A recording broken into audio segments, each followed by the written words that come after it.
پھر ہم ان کے ساتھ ہیں جو صبر کرنے والے، پھر وہ کامیاب ہو گیا۔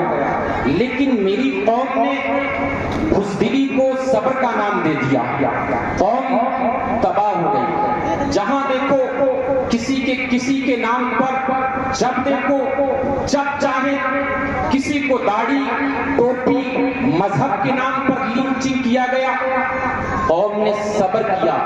میں سمجھتا ہوں قرآن نے تو کہا تھا ان سے آزمائیں گے، لیکن آپ نے کہا صبر کرو۔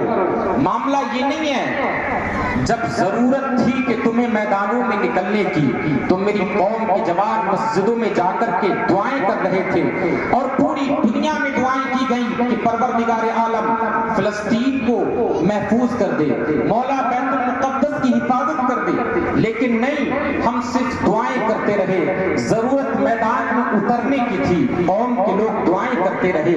اور پھر اگر میں کہیں پر جا کر کے یہ بول دیتا ہوں کہ چلو اپنی قوم کے لوگوں کو بتایا جائے کہ آخرکار تمہیں کرنا کیا ہے، تمہاری نسلوں کو کیا کرنا ہے، تم کیسے آگے بڑھو گے، وقت تمہیں آواز دے رہا ہے کہ ابھی وقت ہے اٹھنے کا، ابھی سنبھلنے کا وقت ہے۔ لیکن قوم کے لوگ کہتے ہیں کہ جناب ابھی زوال کا وقت ہے۔ تو میں ان کو کہہ دینا چاہتا ہوں کہ جب کربلا کی سرزمین پر 22,000 کا لشکر سامنے کھڑا تھا تو امام حسین بھی کہہ دیتے کہ ابھی زوال کا وقت ہے، میرے سامنے میرے پاس چھوٹے بچے ہیں، خواتین اہل بیت ہیں، بتاؤ میں کیا کروں۔ لیکن جناب بالا جب حضرت موسیٰ علیہ السلام کے پیچھے پڑ گیا تھا، وہ بھی تو زوال کا وقت تھا۔ تو ایسے عالم میں ابراہیم علیہ السلام کو جب آگ میں ڈالا جا رہا تھا وہ بھی زوال کا وقت تھا۔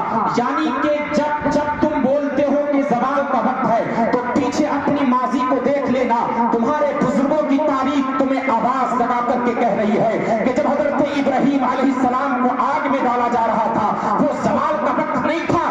اگر تھا تو بتاؤ تو ذرا صحیح، آگ میں ڈالا جا رہا ہے، زوال کا وقت ہے۔ حضرت موسیٰ علیہ السلام کے پیچھے لشکر پڑا ہے، آپ دریائے نیل سفر